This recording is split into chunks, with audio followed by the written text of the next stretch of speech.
Welcome, everyone, to the first session of our Women's Major Group's new monthly meeting series, Nourishing Feminist Advocacy Collective Learning Sessions. As you know, all of us carry such wide experiences in the Women's Major Group, and that's one of the most important strengths that we have as the Women's Major Group. So these series that will take place until June and will prepare all of us until HLPF 2022 will be so that we can create a peer learning environment and share the different strengths, experiences, knowledge, and information we all have. So before beginning, please let me remind you some of the accessibility requirements, accessibility notes for today. We have interpretation to Spanish and French. So please select the language you would like to listen the meeting to and contribute to.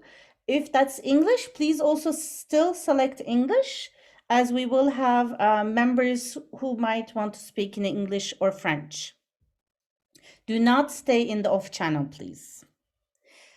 Andrea and I will be your accessibility and safety coordinators in this call. You can always write to us in the chat if you have any concerns. Also, as usual, we'd like to note that this is a safe space for all Women's Major Group members. Therefore, we will not be tolerating any form of discrimination. We will have a warning to if any such remarks occur, and we will, if not complied, we will need to take that member out of the Zoom. One more note, so we're very excited for this session, as I mentioned, and we want to note that these sessions will be recorded in their first hour when we have the speeches from our members. And when we start to the collective sharing space, we'll stop the recording. So it will be a safe space where we can talk about everything. But the presentations part will be uploaded to our YouTube, as well as becoming an important part, an important section within the Women's Major Group curriculum that's in development right now, that some of you have already went through and contributed to. So it is very important for us, and it will be a way to make sure that we can convey this information to the members, to our members who are not able to be here. New slide, please, Andrea. Thank you so much. So this is our brief agenda for today, where we will focus on Language Advocacy 101. So it is very much, we will be learning about the kind of principle and the beginners aspects of these. But we are happy to talk more in depth in our peer learning section of the talk, of course. And our amazing Women's Major Group members will be sharing their knowledge and experience with us in a quick kind of fire chat style questions. We'll look into why we need language advocacy, what it has changed, what was it able to change, what is important to keep in mind. So what tips can there be for language advocacy, and what does success look like? And we'll have examples from CSW texts and an exciting exercise just to give a sneak peek view, and then examples from HLPF. And we will also talk about how we connect language advocacy with other types of advocacy, as well as how we connect different UN policy spaces via language advocacy. So without further ado, I'd like to pass the floor to our longtime member and the main representative to UN of Soroptimist International, Bette Levy, to moderate our meeting today. Thank you all so much for joining, and very much looking forward to this exciting talk. Thank you, Shanez, and good morning, good afternoon, good evening, wherever you are in the world. It's great to be able to be here with all of you today. As Shanez said, that during the pandemic, we've had to move to online, and we've lost some of our in-person meetings that we're used to having done on the sidelines or the margins of various meetings. So the Women's Major Group has come up with this format of these monthly meetings between now and HLPF. And today we're going to start with advocacy. And why do we need language advocacy? And at the UN, language is filled with nuances, subtleties, and acronyms. Words change meaning over time, so it's important to know what's controversial, what are hot items, what will ultimately get approved, and what is dead from the get-go. However, that does not mean that feminists should not try to fight for the strongest language possible. But you also have to learn how to listen carefully to the cues that member states are giving you. And then try from having heard what they said to formulate language that is still strong and positive, but that you'll get backing for. Sometimes it's very subtle and veiled the way they give messages, but sometimes it's very direct. One such direct message, for those of you who participated yesterday in the briefing yesterday morning, the new facilitator, Ambassador Ange, who's the permanent representative for Germany, shared that CSW agreed conclusions are not going to be COPS 27 to CSW, but rather the focus is on gender equality in the context of climate. So that was a very strong message that she shared, and it's an important thing for us as we move forward to keep things like that in mind.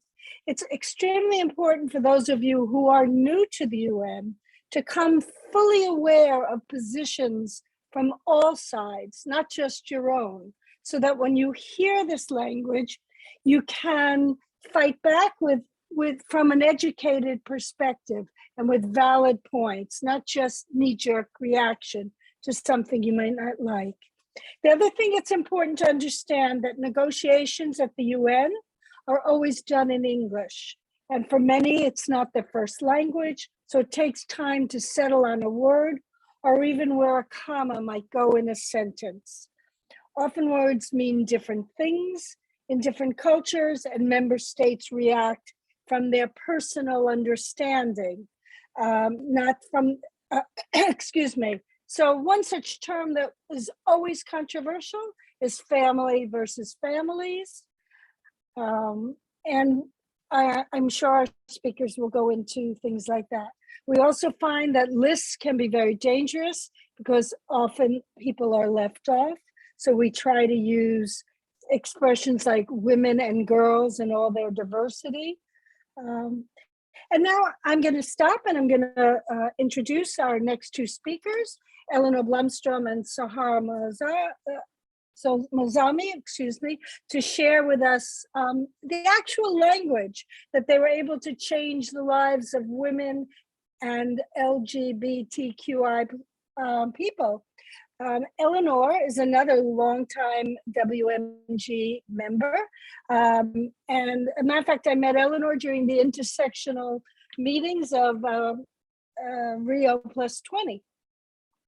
And she has been an important feminist, active in the development processes of the SDGs, Agenda 2030, with a particular focus on sustainable development, climate change and urbanization, sexual and reproductive health and rights. She's recently joined Women Deliver to head up a division of SRHR and climate change work.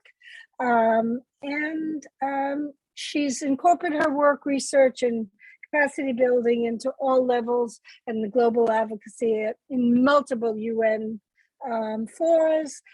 She's been an OP of the Women's Major Group for many years in the past. And Sahar currently serves as the UN Program Officer at Outright Action International, an NGO working to promote and protect the rights of LGBTI QI people globally. Sahar is New York bar admitted attorney with a focus on international human rights. And as program officer, they have successfully led campaigns to push for more inclusive language within official UN documents, including a resolution on extrajudicial executions, and more recently, a resolution on strengthening elections. So my question to both of you is, what has language advocacy changed? Eleanor, the floor is yours. Thank you so much, Betty, and thank you to the Women's Major Group for having this meeting today and giving us all a chance to share a little bit of what we know, what we have learned, and probably some of the questions we still have, and also to hear from members about what they've seen and what they've had change in their own lives. And as I was thinking about this question, I really was thinking that what would be really important would be to have someone who has been part of this movement since Beijing in 1995, the Platform for Action, since the Rio conference in 1992, that set forward these definitions of sustainable development and really brought in the concept that we can't think about issues in these silos of environment, economics, and social issues. And I'm not exactly that person, but I have had the opportunity to meet so many who've been part of that trajectory. And it's clear to me that their efforts, starting from probably before 1992 in the background of those meetings, was crucial in influencing the negotiators and getting the language out there. There was a women's action agenda before the Rio conference in 1992 that actually set out a lot of what ended up in coming out of Rio in 92. And it was drawn up by women from all over the world, from multiple countries, and working in economics, working in environment, working on health and sexual and reproductive health and rights. And so creating documents like the Women's Action Agenda, setting out points, really working across different kinds of expertise, that's what has changed things all along. And so we've seen language saying that women's issues are not confined to reproductive health, women's issues are not confined to violence against women, and that women are meant to be in leadership positions across labor, across environments, across the economic sphere. And so that's what we've really seen change. There's so much to go into here, and I feel like we'll get into a lot of some of the nuances of it as we delve further. But what I wanted to talk a little bit about what I saw going into the Rio Plus 20 Summit, which was in 2012, and just the amount of work that women's groups did to create briefs, to do background documents, to draw on data and anecdotes, both what would be considered hard, sort of peer-reviewed literature, and also more gray literature, and then women's real lives on the ground and how that influenced the text coming out. So some of the things that we've seen that have changed are, for example, moving from language around violence against women and girls to thinking about gender-based violence, and really seeing women and girls in their diversity, in the complexity of their lives, with that intersectionality at the core. And we've seen further development of human rights language, so ensuring that we're bringing a human rights-based perspective into all the spaces. We have seen that there's been a real move from gender sensitive, which just means understanding there are differences in genders, to gender responsive policies, and pushing for those so that the policies themselves, when implemented, will make a change in how women and men and girls in all their diversity are treated and are impacted by that. But we've also seen this move to talk about gender transformative, and that only comes from the advocacy I think I'm speaking too quickly. And that only comes from the advocacy that has been done by so many people on this call and listening as well. We have seen an impact of the recognitions of environmental issues as gendered. It's not simply that the environment is a technical issue, but instead we've seen how climate change impacts women specifically, and that's coming up in this year's CSW in particular, but has been a part of the sustainable development conversation over decades. And what that means is that then women and girls can take the language back that they see in these documents, and they see themselves reflected in a global space, and they can use that at the national level with their governments to say, here are commitments that you've made, this is the change that I want to see. And at the same time, the real change we've seen actually comes from on the ground. So it's the women on the ground driving things to us at the global level, saying, Bette, get out there and speak about issues in cities to make it clear that women and girls and all the diversity are facing challenges. And I saw you point a finger at me, so I think that means my time is up. Yeah. Thank you so much. Sahar, floor is yours. Thanks so much, Bette. And hi, everyone. So great to be here with you. And I'm lucky because I get to go after Eleanor, who brought up so many points that intertwine with why and kind of elevate why CSW and spaces like HLPF continue to be such important venues for visibility and interaction for LGBTIQ communities. And for a second here, I just want to take, what Eleanor was saying and take that historical perspective to really elevate why we've been doing this work and why movements have been so invested. And just kind of want to take it back to the Beijing conference as, this historical moment for queer communities and particularly lesbian women to come and have, and bring that discussion to a different level. Prior to the Beijing conference, there was little to no conversation around sexual orientation in gender-related spaces. There was this continued push to silo these conversations rather than to see how they are inherently linked and how LGBTIQ rights are women's rights, are human rights, and so on and so forth. And what Beijing did and what the activism did from queer communities and those allies in that space was actually make it a pivotal moment for states to actually kind of have to stand up and speak out. The Beijing conference was the first time sexual orientation was talked about in the international space. And although we didn't end up with explicit inclusion of sexual orientation, sorry about that.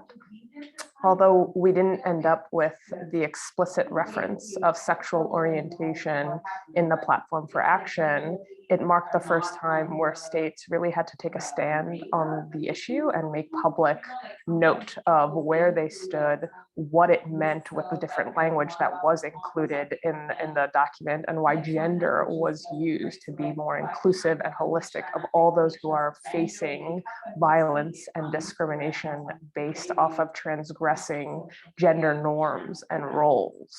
And since then, it continues to be an active space for LGBTI movements to push for inclusive language that reflects their lived realities and to push for a broader understanding of what gender equality means and how the rights of LGBTIQ individuals and women's rights are inherently intertwined. And we can't see progress on this front of gender equality without explicitly understanding that when we're talking about climate, when we're talking about work, when we're talking about health, we need to understand how particularly marginalized communities have problems and face particular experiences of discrimination due to these root causes of violence and discrimination. And just to bring it to current day, unfortunately, it's still almost impossible to get sexual orientation or gender identity specific. Sorry, I see that there's a little bit of background noise that's making it a little bit difficult. I'll try to speak into my mic more. But, just to bring it in current day, in all spaces at the UN or in international arena, it's almost impossible to get explicit language around sexual orientation and gender identity within, outcome documents like the agreed conclusions.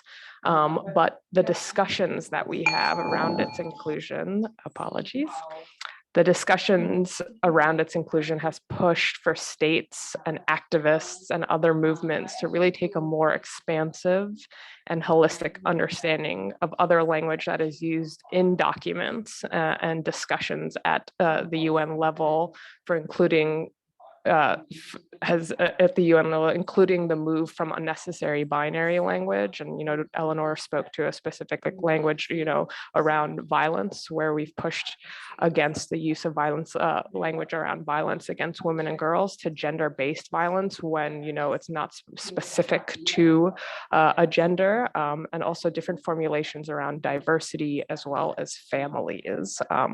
So, and we could see these issues replicated in both the CSW space as well as the HLPF space. But I think we'll unpack that a little bit later. So I'll hand it back to Bette, and again, apologies for any technical difficulties. Thanks, Sahar. And thank you to both of you for bringing us back to the historic perspective and showing us the changes we have been able to make.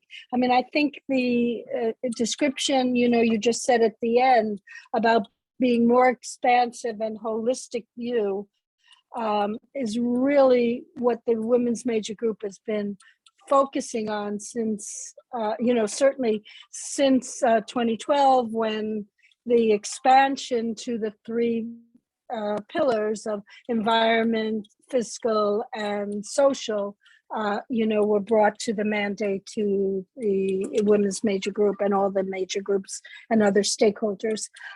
Moving on to the next question, what is important in the language of advocacy, and what does success look like?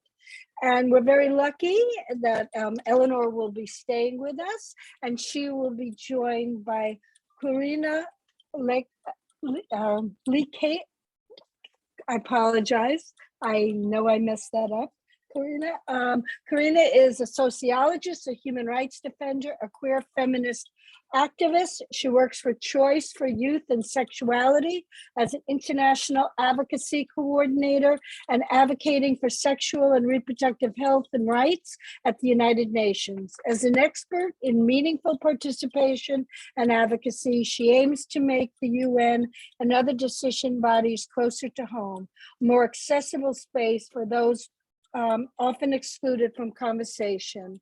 Quirine was she actually had a chair in the negotiations last year, and she was she was really amazing with keeping those of us who were awake with her all night up to date on what was going on. And Quirine, I pass the floor to you and Eleanor. Thank you so much. Good day, everyone, and thank you for inviting me to speak today on this important topic. I remember the first time that I looked at a UN text, which was during the negotiations for the Sustainable Development Goals in 2015. And I was very surprised at how incredibly ambitious and hopeful it sounded. And I then also learned how tricky it is for some of us, like Sahar explained, to try and squeeze ourselves, our identities and our realities into the text that is also supposed to be about us, to leave no one behind. But trying to change these documents and that language in them is something that seems very difficult. It definitely seemed to me at the time, and oftentimes also is impossible. But trying to advance agreed language is something that everyone here in the room can do. Also, if you're not entirely sure yet how. In the example that I just gave, I was 19. It was my first time at the UN, and I also just learned from the people around me, and many of which are in the room today. So thank you. Last year, I had the opportunity indeed to be in the Dutch delegation for the CSW. And in the Netherlands, this is a position for someone from civil society with expertise on the topic of that year's priority theme of the CSW, and is chosen by Dutch feminist civil society. And that happens in the fall of the year before the CSW, where you'll take part in the government delegation. And that timing is, I think, a very important thing to stress and for you to take forward when you're advocating for CSO representatives in your country delegations.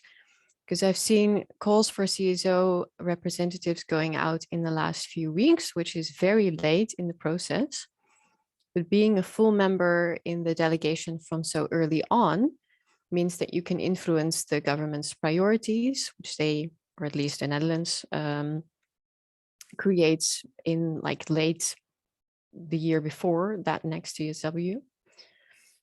Their negotiations also in their respective regional blocks, and consult extensively with the civil society organizations that you have the honor to represent.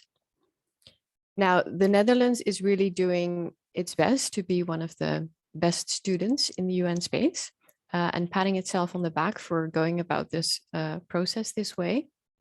But last year, as it was completely virtual, it also looked like there wasn't going to be a place for me in a negotiation room.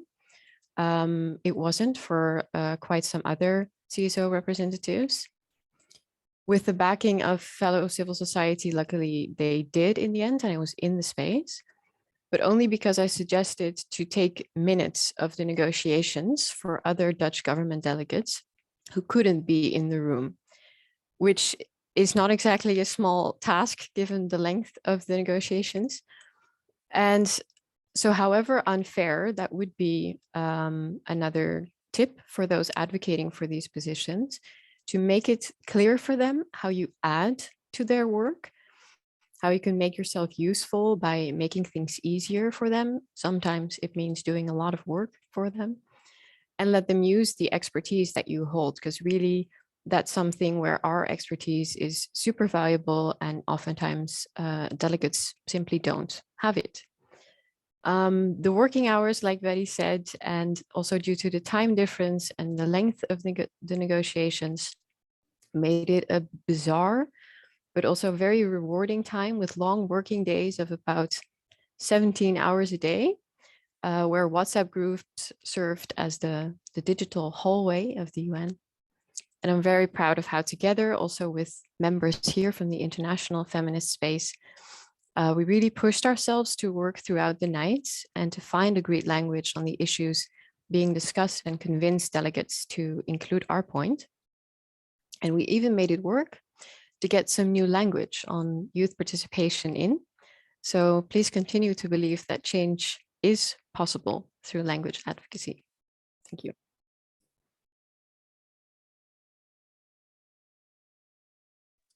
Eleanor, floor is yours. Thank you. And thanks so much, Quirine, for sharing your perspective on that. It's fascinating to see what is possible when you can have a space on the delegation, but still how challenging it is. So I'm going to kind of switch a little bit the gears and do something a bit more practical, taking a slightly deeper dive into what Bette shared with us in the introduction about language advocacy and kind of some tips about what that can look like. And then Quirine and I will come back and talk more about what we have seen in CSW spaces. So I'm just going to share my screen here and hopefully I can manage this.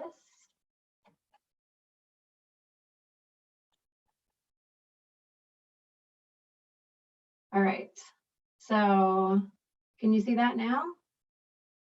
Yes, all right, I'll start the slideshow then.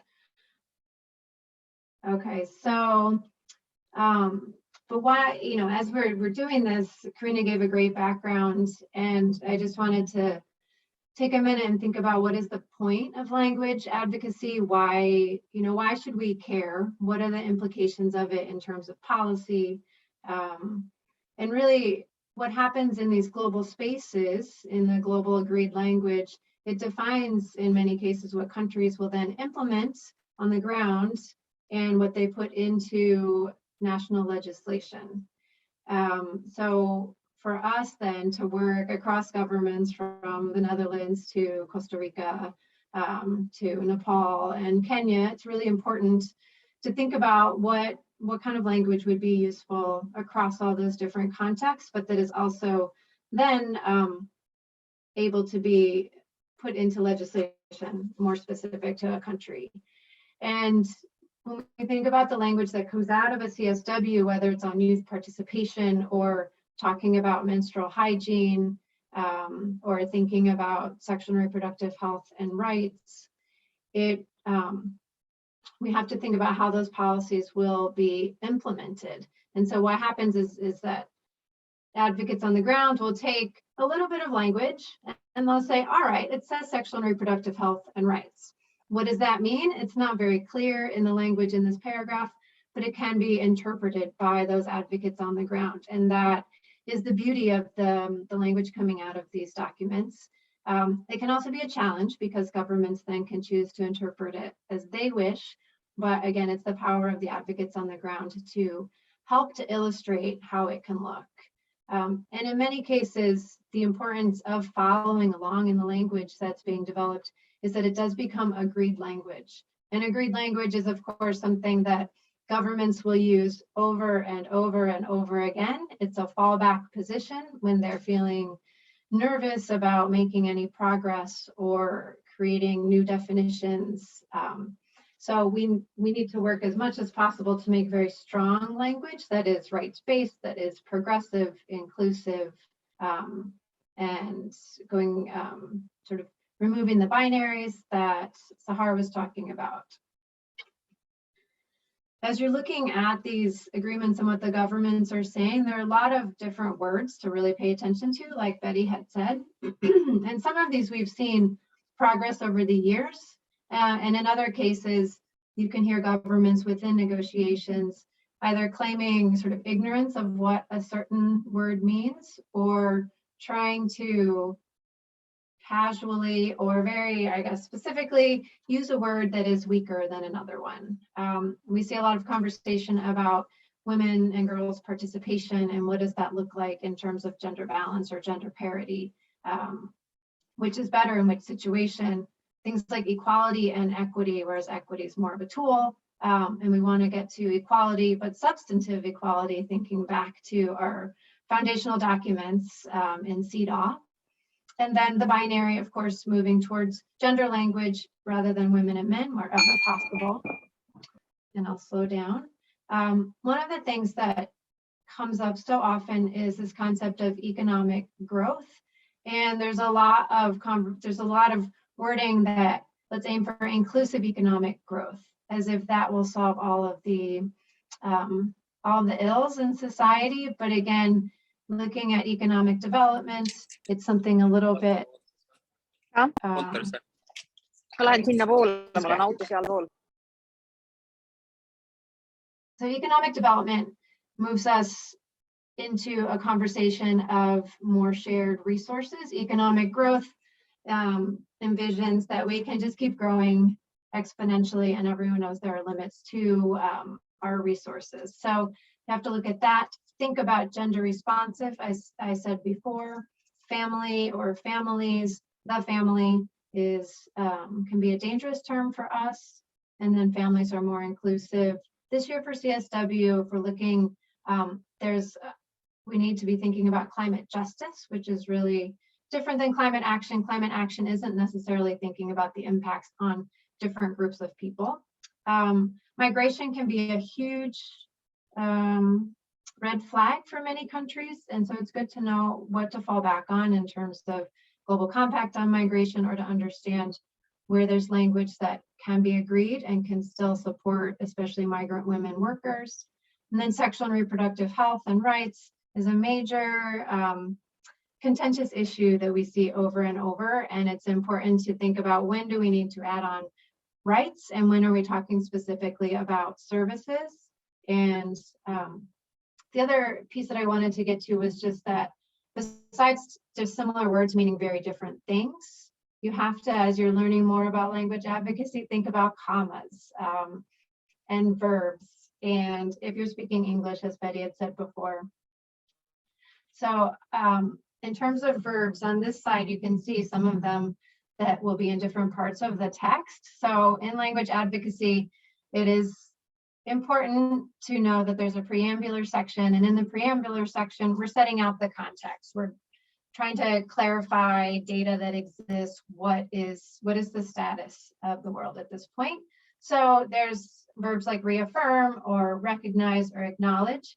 And in many cases, governments would prefer not to reaffirm, because that would mean that they are then saying that, yes, I still agree to this, and it's like recommitting. Whereas acknowledging or perhaps recognizing, they don't feel like they have as much need to follow up on that. In the operational text, other verbs like ensure or support, and it's like sometimes there might be a verb that will say, we ensure we will review, or and then that will limit it. So if you see two verbs in a row, you have to be very careful about what is the actual meaning of the paragraph as you get further.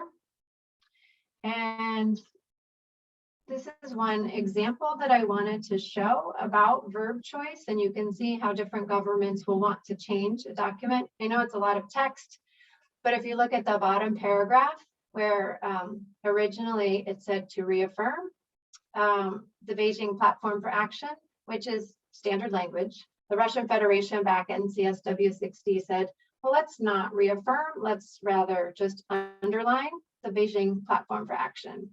And so that is much, much weaker, and most governments, and certainly no feminist would ever stand for that. So we would make a strong markup, and we know that wouldn't get anywhere, but you have to understand what your government or other governments may do in any given year. We can see that Argentina and Turkey that year were very strong and wanted the full implementation. So you can also see that governments may change their positions over time. And it's really interesting to look at these markups and understand that. And it helps to know someone like Quirine who's on a delegation in order to have access to this sort of information. This is just some reminders, but I will pass it back to Bette now. Thank you. Okay. I'm not sure, did you guys want to do the exercise? We're Yes. out of time, but I think it's a good way to interact with the others on the call. Yeah, I'll just share my screen for that. One moment. All right. Can you see it? Yep. All right. Then indeed, what does success look like in a text? Sometimes that can be very obvious. For example, in this example about sexuality education, where first there is an emphasis on the role of parents and legal guardians. It should be culturally and age appropriate. What does that mean? Does that mean that we're excluding certain information because others deem it inappropriate? Versus the example B, where there is a focus on evidence and human rights-based comprehensive sexuality education, which is very different. But sometimes it can also look like this, in texts where full access to safe and legal abortion is impossible. That just won't make it. But then we still want to make some progress. And then maybe access to safe and legal abortion in certain circumstances is a next bet to go off. So think about the context, what will make it and what won't. So now thinking back of what we just heard from Eleanor and about the verbs, for example, that we can use, but also about the issues that we advocate for as HR, older women, younger women, participation, and in what way. So taking this in consideration, I have one paragraph for you from the zero draft of this year. It's this one. And I'd like to ask you to take a moment for yourself to review this paragraph and think, how could you strengthen it? That could be on verbs, that could be on adding wording, deleting certain words, commas. Please take a moment, and then in a few minutes time, we can look at a result.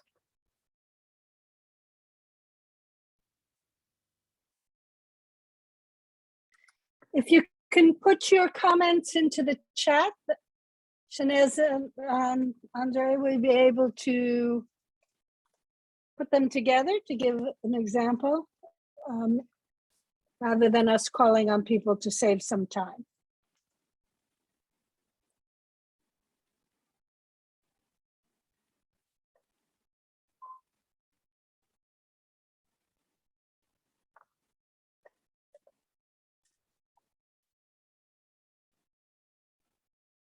I'm not seeing anybody writing in the chat. Does anybody feel confident they'd like to speak up? Oh, here we go.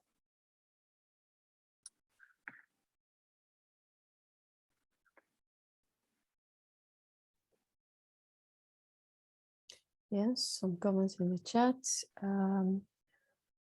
Expresses concern, urges actions.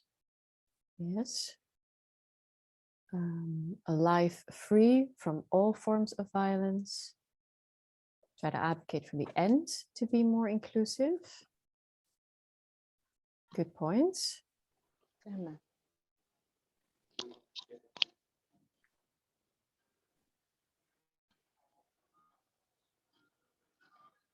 All women and girls in all their diversity, thinking about inclusion, indeed. Another person thinking of the same.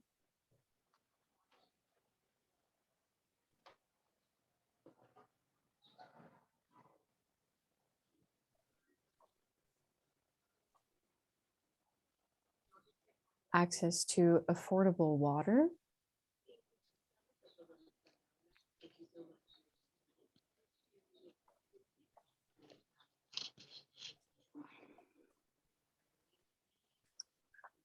Okay. I think we can. Marina, can you wrap this up? Yes, certainly. I'll just show you the last slide with an example of how a markup could look like. So thinking from my point of view, for example, I work for Choice. We focus on youth SRHR. So let's look for a place where SRHR can fit, where full, equal, and meaningful participation can be added. And indeed thinking about inclusion to add in all their diversity. As you can see, there are several other points stressed here. For example, the point on water sanitation and hygiene here, and indeed making the ending more inclusive. So as an example, thanks. Thank you. Thank you for Eleanor and Quirine for these great examples. I think it really zeroes in on all the points that we were really trying to make about why language advocacy is so important and how to be successful in it. And thanks for your tip to everybody about volunteering to write minutes or whatever to get on the delegation. That was brilliant. Thank you for that. Moving on to the next question, and again, Eleanor is staying with us, and Marianne Haslegrave, the director of Commonwealth Medical Trust, COMMAT, an organization focusing on health, particularly sexual and reproductive health and rights. Marianne closely follows processes related to the 2030 Agenda for Sustainable Development, the SDGs, and indicators. She has an MA in history and lives in the United Kingdom. And she can see France from her window, she told us yesterday. So I turn it over to Eleanor and Marianne to give us some examples from HLPF. Thanks, Betty. I'll start with some examples from HLPF, and then Marianne has a lot of great work around the indicators process, which is really really interesting and drive so much of the work. So I know we don't have a whole lot of time left for this piece, so I just really quickly am going to share my screen again to walk through some examples. And if people have ideas, I'll try to include a space for some comments as well to see how you might improve what already exists in terms of our SDGs, for example.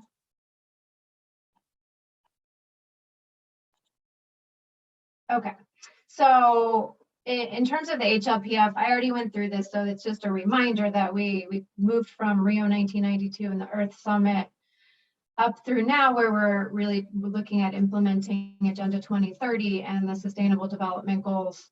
But there was this whole process along the way where for quite some time there was the Commission on Sustainable Development that very much focused on environmental issues and didn't really incorporate the three dimensions of sustainable development. And the Millennium Development Goals, which tried to take a more development and social perspective.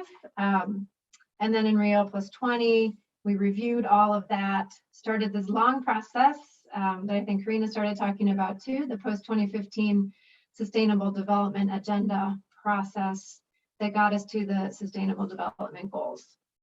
And at that time, it took years to get to the Sustainable Development Goals. And I had done this exercise years ago to see where gender and women were reflected in each of the goals.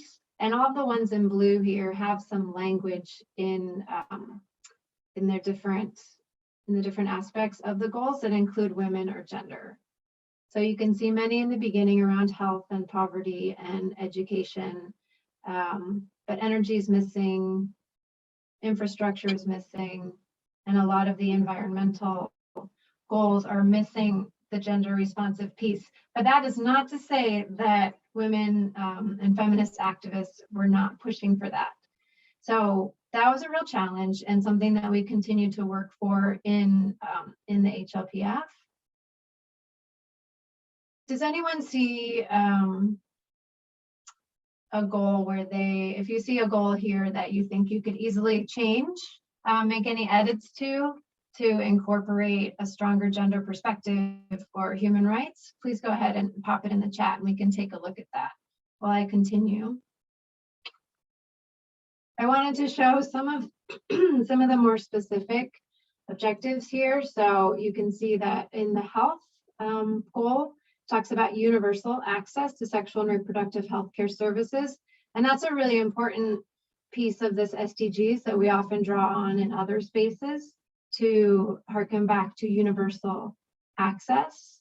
And it talks about family planning, information, and education, which addresses concepts around comprehensive sexuality education, even though it doesn't use those words.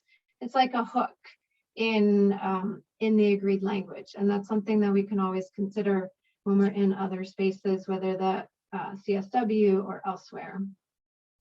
In goal 4, you can see it talks about gender sensitive. It's not gender responsive, but it's gender sensitive. One really strong aspect coming out of the SDGs is universal access to sexual and reproductive health and reproductive rights. And it has the caveat, of course, with as agreed in accordance with the program of action. But spelling out specifically reproductive rights has been really important for feminist activists working on SRHR. So I just wanted to go through those. And then I wanted to give one example here of work that activists did for the High Level Political Forum. This one is back from 2016, and it shows this slide how much work goes into the markups that we've been talking about. All the yellow highlighted, underlined are the suggested new text, because there wasn't really anything talking about inequalities, nothing about discrimination, and nothing about people of diverse sexual orientations and gender identities. So with all of this work and suggestions and advocacy to go along with it, you'll see I made adolescence larger, because in the final text, not much happened with all of those recommendations, but adolescence was incorporated. So I saw people commenting about age diversity, and it doesn't, it already talks about older persons here, but it was missing the core group of adolescents. And there hadn't been a very specific paragraph on gender equality in that HLPF outcome document. And so this was further examples of what to add, and including eliminating all forms of discrimination and violence, which seems very basic when you're looking at the SDGs. And I wanted to make a point that this comes from CSW agreed conclusions, the suggested text. So we have to look back and forth between the processes, and it's important that we engage with each other. And there was comments about including education and health. And in the end, the HLPF declaration that year did add in text around education, healthcare, economic resources, and talked about all forms of discrimination and violence to be eliminated. So that came about very much as a result of language advocacy from the women's major group in that year. And it's really always an uphill battle. And the real estate for text is so limited, but that's where we got to. So I want to pass it now to Marianne to talk about the indicators. Thank you. Well, just before I get on to the indicators, there are a few other things that I'd like to say quickly. The first thing is, I would say that when you're negotiating or when you're trying to get language in, remember where you are. For example, it's much easier to get language into something like the negotiations for the high-level political forum, and it was much easier when it came to developing the 2030 agenda than it is to try and get words into CSW. CSW is a sort of, in one sense, a battleground, and you need to have, as Quirine has, a friendly government. Now, some governments are very friendly and let NGOs on the delegation. Some are even friendlier and let them in the negotiating rooms. Others don't really like NGOs on the delegation, and most of us might not want to be on some of the delegations anyway.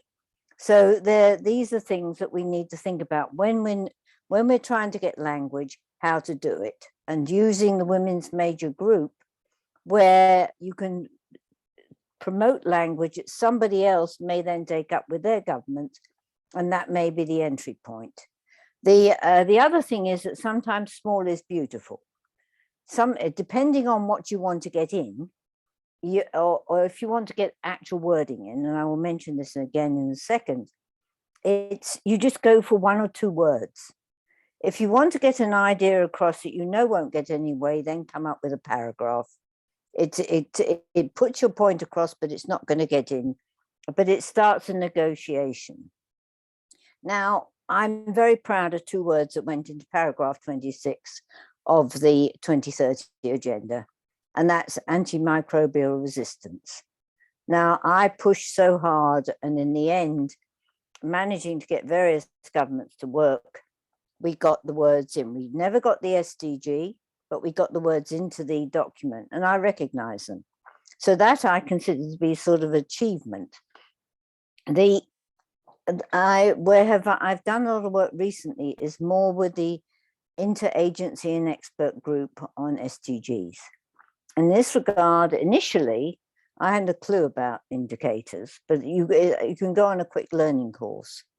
But that is an area, it's that sort of group is where you can be very successful without a lot of trouble if you know what you're talking about. Now, I've attended the meetings. The people who really make a difference are experts. And when we're trying to get language in a situation like that, and you've got a room full of statisticians who don't come across an NGO very often anyway, but with the statisticians there, if you've got somebody who's an academic, perhaps, who's got the expert on something like indicators, then you can make a difference, because one of the things they do is to invite NGOs to speak on the agenda items in turn with everybody else. You put your hand up and then you're on the list. normally, of course, what happens with NGOs is that we're the very last people to be called. So there are things that you can do, but you have to know where you want to go, how are you going to do it, and what you're going to be satisfied with, and in what way. Thank you very much. Thank you, Marianne. I think those last two points you made are really important. Know what you will be satisfied with. And sometimes it's one or two words, as you said, that will really make the difference. And Eleanor, thank you for reminding us that these processes are all interconnected, and we shouldn't let governments get away with memory lapses, to be kind, that they said one thing this week and next week they deny they ever said it. So with that, I want to move along because we're a little bit off schedule. And we have now bringing us to the point about how do we connect language advocacy with other forms of advocacy.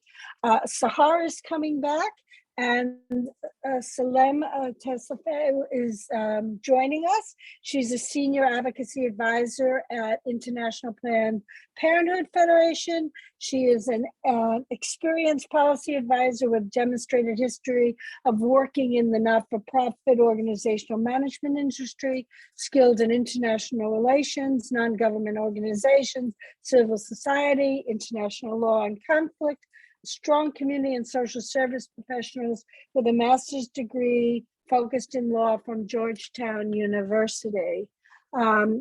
Thank you. Salam, you have the floor. Thank you, Bette. Good morning, good afternoon, everyone. And thank you for inviting us to be part of this discussion.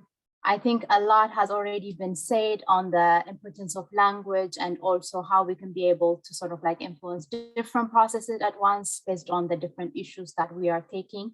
And also the importance of language to sort of like, set global standards and so on. So I will not repeat that, but I just wanted to also share from experience on the importance of, having outcome documents that reflect most of our priorities, because at the end, it's for accountability purposes. And at this documents, even though we might think like, fighting over a comma here and there is and like consuming various hours in the different negotiation rooms is futile.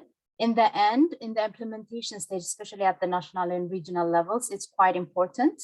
And I've seen like some case studies where, like for instance, IPPF member organizations have taken, for instance, the agreed language, the agreed conclusions from the CSW and turned it into like national advocacy and tried to influence, and also received like various successes in terms of like influencing their national policy on certain issues. So it is beneficial at the end, and it also gives us sort of like, room to say that I'll slow down. It will give us also,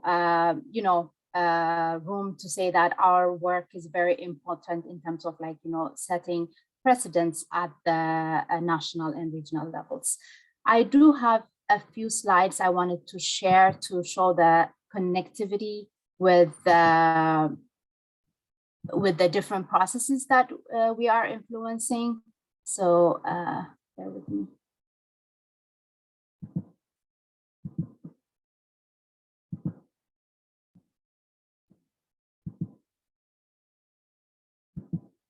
Yeah, hope you can be able to see it.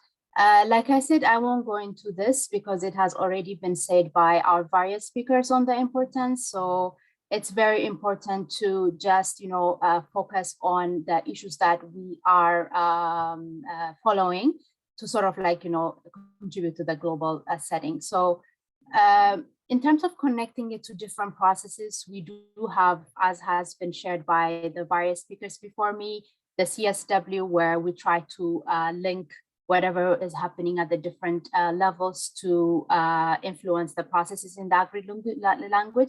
But maybe let me focus on the CPD because that is sort of like the most forgotten commission in most instances. And for us, especially on working on sexual and reproductive health and rights, it's a very important commission. And as much as possible, the different language that we're getting in the different processes, we try to link it up with the CPD because that's sort of like where the main precedent comes for sexual and health and reproductive services. So as you might know, it's one of the ECOSOC functional commissions, and it provides the framework for, like I said, SRHR issues. And there's also a follow-up with the 2030 Agenda on Sustainable Development. And nowadays there is a lot of linkages. Sorry again, my apologies, I'll slow down. There is a follow-up to the 2030 Agenda on Sustainable Development that is being made with the CPD. The Commission really works on making those connections in terms of the languages. And it also links to the high-level political forum, the ministerial declaration or the political declaration also contribute in setting that precedent for the CPD as well. So Eleanor has sort of like, taken us through this, but it's just a sort of like a visual representation of how the different goals intersect with like, for instance, on one of our issues that I have selected, which is the SRHR. The different goals have some of them have very specific goals that relate to SRHR issues, and some of them are related. Like, for instance, if you take goal 1, which is on poverty eradication, if we're not giving access to women in terms of like their SRHR issues, they will not be able to implement or achieve goal 1. So this is how we sort of like link them up. There are specific goals and targets on goal 3, goal 4, and goal 5, specifically related to SRHR, but we always end up sort of like linking these issues with SRHR and connecting them to the different processes. So I just wanted to have like this visual representation. And I've also selected an example to sort of like, give you an idea of like how we're linking them up in reality.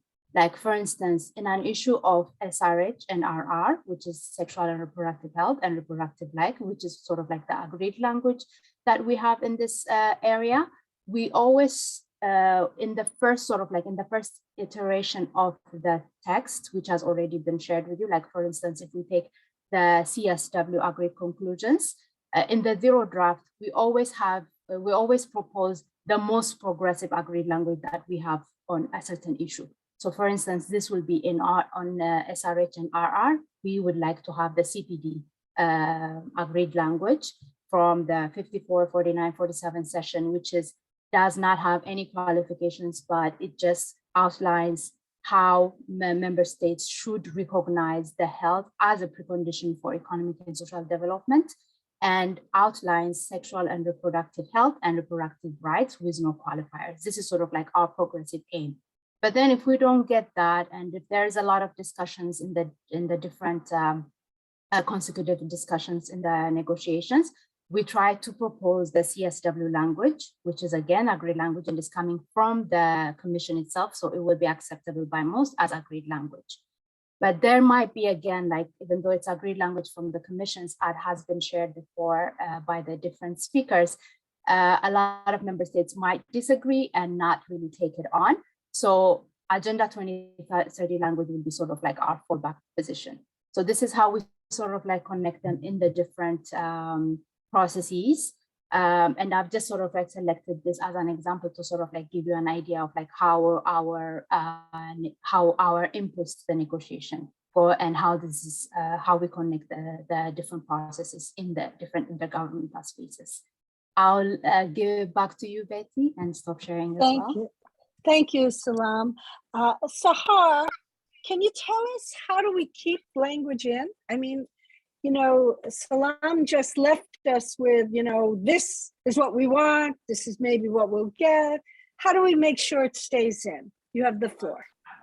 Thanks so much, Bette. And I think Salam also touched on a number of different strategies to push for language, which is really important. But I will definitely say in terms of how do we keep language in, although I'll be coming from an LGBTI perspective, I think these particular strategies are helpful across issues, and it's very much using a multi-pronged approach when we need to bring in strong language from the start with evidence-based argumentation for why it relates to a theme and the needs to be reflected in something like the agreed conclusion. So some of these, I've kind of tried to narrow it down in my head to 3 prongs, which would be 1, identifying champion states, 2, creating materials to sustain the argument, and 3, working with like-minded civil society to align priorities and show that they are intertwined and not up for trade, which is really important. So when it comes to identifying champion states,